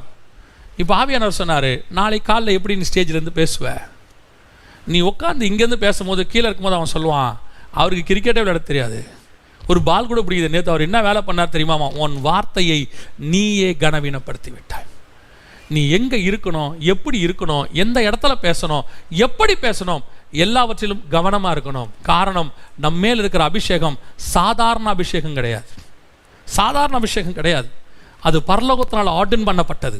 அதை எங்கே எப்படி நடக்கணும்னு நமக்கு தெரியணும். ஒரு போஸ்டிங்கில் உங்களை உட்கார வைக்கிறாங்கன்னா அந்த போஸ்டிங்க்கு ஏற்ற மாதிரி நீங்கள் நடக்கணும். அப்போ தான் அந்த கம்பெனிக்கு அது மரியாதை. அந்த கம்பெனி உங்களை ஆர்டர் பண்ணி ஒரு இடத்துக்கு அனுப்புது அப்படின்னும் போது நீங்கள் அங்கே போயிட்டு பர்சனலாக வேற தனிப்பட்ட முறையில் இருக்குது. அந்த கம்பெனியோடைய ரெப்ரசன்டேட்டிவாக நீங்கள் ஆயிட்டீங்கன்னா அந்த கம்பெனியோடைய பிராண்டை நீங்கள் பாதுகாக்க வேண்டிய பொறுப்புக்கு வந்துட்டீங்க. நீங்கள் பண்ணக்கூடிய ஒரு தப்பும் கம்பெனியை பாதிக்கும். அப்போ கம்பெனி என்ன சொல்லும், நீங்கள் ரொம்ப கொஞ்சம் கேர்ஃபுல்லாக இருக்கணும், நீங்கள் பண்ணுறது உங்களை மட்டும் பாதிக்காது எங்களையும் சேர்த்து பாதிக்கும்பாங்க. அதுதான் உண்மை. கர்த்தருடைய அபிஷேகம் என் மேல் இருக்கிறது, தேவனின் அபிஷேகித்திருக்கிறார். ஆண்டவர் ஏற்றுக்கொண்ட புதுதில் வெளிநாட்டிலிருந்து சில நண்பர்கள் வந்திருந்தாங்க, என் கூட ஸ்கூலில் படித்தோம். அவர்கள்லாம் வந்து ஃப்ரெண்ட்ஸ் எல்லாம் இன்வைட் பண்ணாங்க, நானும் போனேன். போனபோது அவர்கள் எல்லாரும் உட்காந்து மது அருந்தி கொண்டிருந்தார்கள் ஒரு பெரிய ஹோட்டலில், 5 ஸ்டார் ஹோட்டல். நானும் போனவுடனே என்ன கேட்டாங்க, இல்லை நான் குடிக்கிறதில்ல, நான் வந்து வெறும் கொக்கோ கோலா மட்டும் குடிக்கிறேன். உடனே கொக்கோ கோலா மட்டும் அப்போ குடிச்சிக்கிட்டு இருக்கோம். ஆவியானவர் கேட்டார், இப்போ அந்த தூரத்துலேருந்து பார்க்குறவனுக்கு எப்படி தெரியும், எப்படி உன்னை பார்த்தா தெரியும், அங்கே ஒரு 8 பாவிகளும் ஒரு பரிசுத்தவானும் உட்காந்துருக்காருன்னு தெரியுமா, அங்கே 8 பேர் குடிச்சிக்கிட்டு இருக்கிறான், அந்த ஒருத்த மட்டும் கொக்கோ கோலா குடிக்கிறான்னு தெரியுமா, இல்லை 9 பேரும் குடிக்கிறான்னு தெரியுமா? அப்போ தான் உணர்ந்தேன், சங்கீதம் 1:1 ரொம்ப சாதாரணமாக நம்ம நினைக்கிறோம், ரொம்ப சாதாரணமாக நினைக்கிறோம். துன்மார்க்கருடைய ஆலோசனையில் நடவாமலும், பாவியிலுடைய வழியில் நில்லாமலும், பரியாசக்காரர் உட்காரும் இடத்தில் உட்காராமலும், இது வந்து ரொம்ப கேஷுவல் ஆயிடுச்சு. அப்போ தான் அந்த வசனத்தை உணர்த்தினார், நீங்கள் உட்காந்தினா பாதிக்கப்பட போகிறது நீ மட்டும் இல்லை நானும் சேர்ந்து. ஏன் அங்கே அவங்க கேட்குறாங்க, ஏன் குடிக்க மாட்டேன்? உடனே நான் சொல்கிறேன், இயேசு கிறிஸ்துவை ஏற்றுக்கொண்டேன், ஆகவே நான் குடிக்கிறதில்ல. அவன்லாம் குடிக்கிறேன், நல்லா ஃபுல் தண்ணியில் உட்காந்துருக்காங்க. அடுத்து அவங்க என்ன பண்ணுறாங்க தெரியுமா, கிண்டல் பண்ண தொடங்குறாங்க. ஓ, இவரு காலேஜில் எப்படி இருந்தா தெரியாதா, ஸ்கூலில் இவன் எப்படி இருந்தா தெரியாது, இந்த திருட்டு பயலை பற்றி எனக்கு தெரியாது. 4 பேர். இப்போது அபிஷேகம் அங்கே கனவீனப்படுத்தப்படுகிறது. We must be very careful. கர்த்தர் நம்மகிட்ட கொடுத்துருக்கிறது. ஆண்டவர் சொல்கிறார், நான் வருமளவும் அதை பத்திரமாய் பாதுகாத்துக்கள். எங்கே போய் நின்னா உனக்கு என்ன கனம் இருக்குது ஆவியானவர் பண்ணி வச்சிருக்கிறார். இந்த கனம் ஆவியானவரால் வந்தது. அதை கனவீனப்படுத்துகிற பொறுப்பு உங்ககிட்ட இல்லையா, எங்கிட்டையும் இல்லை. அதை பத்திரமா பாதுகாக்கிற பொறுப்பு தான் நம்ம கையில் இருக்கு. அதான் ஆண்டவர் தெளிவாக சொல்றாரு, ஒருவனும் உன் கிரீடத்தை எடுத்துக்கொள்ளாதபடிக்கு உனக்குள்ளதை பற்றி கொண்டிரு. கர்த்தர் ரொம்ப கேர்ஃபுல்லாக இருக்கிற அந்த விஷயத்தில். இயேசு கிறிஸ்துவ பாருங்க, சீஷரோட உட்காந்து நல்ல ஜாலியாக தான் பேசுவார், அவங்ககிட்ட கேட்குற கேள்விக்கெல்லாம் பதில் சொல்லுவார். ஒரு இடத்துல ஒரே ஒரு ஸ்டெப்பு அதிகமாக போவார் பேதுரு, ஒரு ஸ்டெப்பு அதிகமாக போவார். எங்கே ஆண்டவர் சொல்வார் தான் மரணிக்க போகிற காரியங்களை சொல்லும்போது வசனம் சொல்லும், பேதுரு அவரை தள்ளி கொண்டு போய் அவரை பார்த்து சொல்கிறான், இது உமக்கு சம்பவிக்கக்கூடாது, இதெல்லாம் நடக்கக்கூடாது. பிரதான சீஷன்ல அப்போ கர்த்தரை அவன் எப்படி பார்க்குறான் அப்படின்னு கேட்டால், நான் சீஃப், நான் சொல்கிறேன் உங்களுக்கு இதெல்லாம் நடக்கக்கூடாது. கர்த்தர் சொன்ன அடுத்த வார்த்தை, அப்பாலே போ சாத்தானே.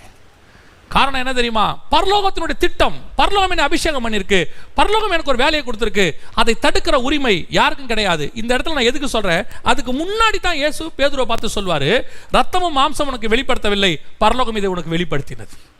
இப்போ என்ன, அவனை பாராட்டுறதுக்கு ரெடியா இருந்த இயேசு அதே நேரத்தில் தன்னுடைய திட்டத்துக்கோ பிதாவினுடைய சித்தத்துக்கோ தடையாக அதே ஆள் எழும்பும் போது அவனை கடிந்து கொள்வதற்கும் தயாராக இருக்கிறார். அதுதான் நம்ம அபிஷேகத்தை பாதுகாக்கிறது. It's very important. கடைசியாக ஜெயம் கொள்ளுகிறவனுக்கு கர்த்தர் என்ன கொடுப்பாரு அப்படின்னு கேட்டிங்கன்னா 2 காரியத்தை சொல்றாரு. ஒன்று, சபையினுடைய தூணாக்குவேன், என் ஆலயத்தில் தூணாக்குவேன். நம்ம எல்லாருக்கும் தெரியும் 2 தூண் உண்டு. இதை நம்ம பழைய ஏற்பாட்டில் ராஜாக்களின் புஸ்தகத்தில் வாசிக்கிறோம். சாலமோன் 2 தூண் செஞ்சான். அதில் ஒரு தூண் போவாஸ், இன்னொரு தூண் யாசன். இந்த 2 தூணையும் ஆனால் ஆண்டவர் இங்கே சொல்லும் போது உன்னை தூணாக்குவேன்றார், தூண்களாக்குவேன்ல, தூணாக்குவேன் அப்படின்னா ஒரு தூண் தான் நம்ம, இன்னொரு தூண் ஆண்டவர். அந்த இடத்துல நீங்கள் வசனத்தை வாசித்து பாருங்க, அழகாக இருக்கும். ஒன்றதை போலவே மற்றொன்றது செய்யப்பட்டது அப்படின்னு இருக்கும். அதோட அர்த்தம் என்ன? ஏற்கனவே ஒரு தூண் ரெடியாக இருக்குது, அதான் நம்முடைய ஆண்டவர். அந்த ஆண்டவரை போலவே நாம் செய்யப்பட வேண்டும், அவரை மாலையே டிசைன் பண்ணணும். இது 2ம் சேர்ந்தது தான் ஆலயத்தின் தூண். கடைசியாக ஆண்டவர் கொடுக்குற ஆசீர்வாதம் என்ன தெரியுமா?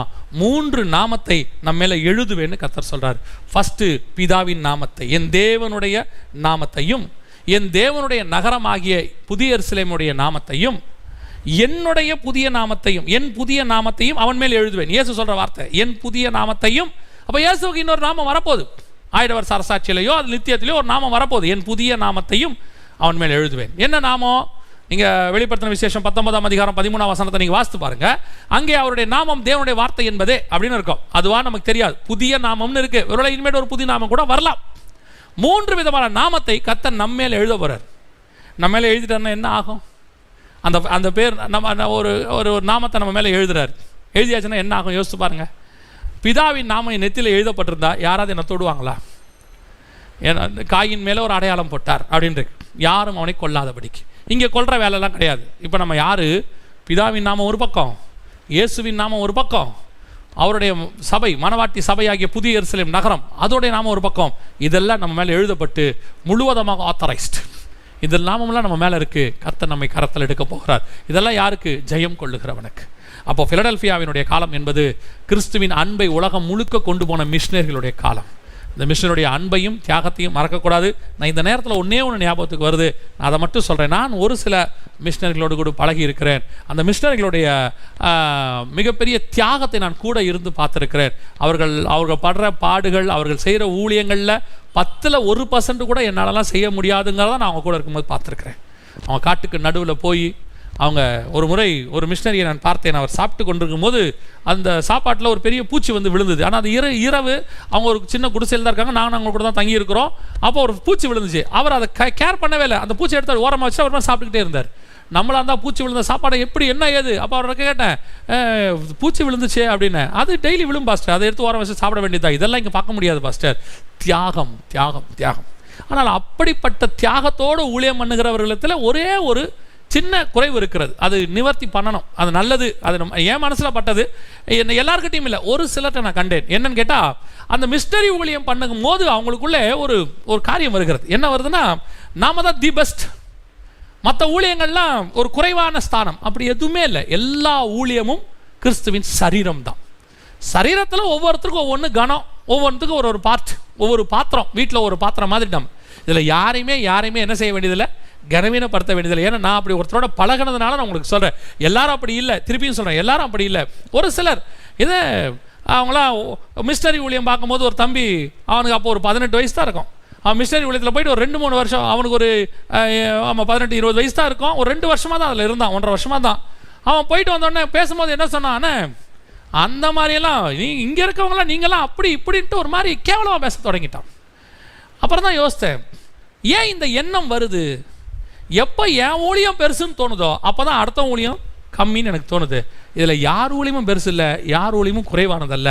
கிறிஸ்து ஒவ்வொருத்தரையும் ஒவ்வொரு இடத்துக்கு அபிஷேகம் பண்ணி வச்சிருக்காரு. அந்த இடத்துல அவங்கள தவிர வேறு யாரும் ஊழியம் பண்ண முடியாது.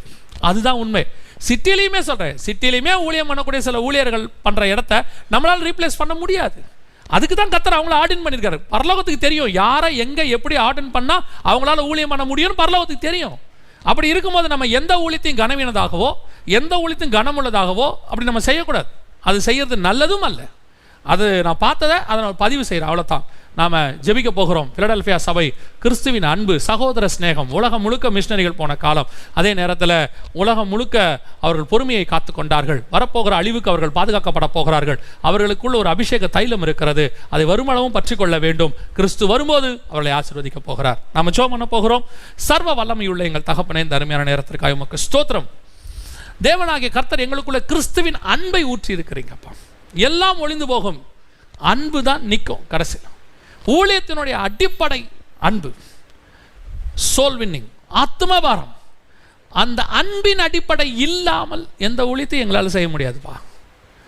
அன்பே பிரதானம், அன்பே பெரியது. எல்லாற்றையும் பார்க்கிலும் தம்முடைய ஒரே பேரான குமாரனை தந்தருளி இவ்வளவாய் உலகத்தில் அன்பு கூர்ந்தார். முதல் மிஷனரி தன்னுடைய குமாரன். அப்படி அநேக மிஷனரிகளை அனுப்பி கிறிஸ்துவின் அன்பை பிரசங்கிக்க செய்தீர். ஆண்டவரே, நாங்கள் முடிவு பரியந்தம் அன்பை காத்து கொள்ளுகிறவர்களாக, நாங்கள் எவ்வளோ பெரிய ஊழியக்காரங்கன்றது முக்கியமே இல்லை ஆண்டவரே, எவ்வளோ பெரிய பிஸ்னஸ் மேனுங்கிறது முக்கியம் இல்லை ஆண்டவரே, எவ்வளோ பெரிய சபைங்கிறது முக்கியம் இல்லை ஆண்டவரே, அந்த மார்பில் சாய்ந்த அன்பான சீஷன், அந்த பேர் தான்ப்பா எங்களுக்கு முக்கியம். அதை நாங்கள் கடைசி வரைக்கும் பாதுகாத்து கொள்ள எங்களுக்கு கிருபை பாராட்டும். நம்முடைய மகிமையுள்ள கரத்தில் எங்களை தாழ்த்துகிறோம். எங்கள் ஆண்டவர் இயேசுவின் நாமத்தில் பிதாவே, ஆமென். ஆண்டவராக இயேசு கிறிஸ்துவின் நாமத்தினாலே ஒரு விசேஷத்த காரியத்தோடு உண்மையை சந்திக்கிறேன். என்ன தெரியுமா? ஆண்டவர் நம்ம HLMக்கு HLM ஆப் என்ற ஒரு புதிய காரியத்தை கொடுத்திருக்கிறார். இந்த ஆப் வழியாக நம்முடைய அத்தனை செய்திகளையும், கடைசி கால செய்திகள், Sunday special, today special, final கால், எல்லாவற்றையும் நாம் பார்க்க முடியும் ஒரு ஆப்புக்குள்ள. இந்த ஆப்பை நீங்கள் டவுன்லோட் பண்ணும்போது நம்முடைய மீட்டிங் அனௌன்ஸ்மெண்ட்ஸ், நம்முடைய ஏனி மேகசின், 24 hour FM, இன்னும் நிறைய காரியங்கள் இந்த ஒரு ஆப் உள்ள. இந்த ஆப்பை டவுன்லோட் பண்றவங்களுக்கு மட்டும் விசேஷமா கிளாஸஸ் அப்படின்னா என்னன்னு கேட்குறீங்களா? HLM பைபிள் காலேஜ், அதில் நிறைய சப்ஜெக்ட்ஸ், நிறைய இன்ஃபர்மேஷன்ஸ், வேத பாடங்கள், இன்னும் நிறையா இந்த ஆப்பை டவுன்லோட் பண்ணும்போது. இப்போ என்ன பண்ணணும், நாங்கள் எப்படி பெற்றுக்கொள்ளணும்? Very simple. ஸ்க்ரீனில் தெரியுற QR கோடை ஸ்கேன் பண்ணுங்க, இல்லைனா டிஸ்கிரிப்ஷனில் இருக்க லிங்கை கிளிக் பண்ணுங்க, டவுன்லோட் பண்ணுங்க, ரிஜிஸ்டர் பண்ணுங்க. த்ரூ த ஆப் நம்ம மீட் பண்ண போகிறோம். God bless you.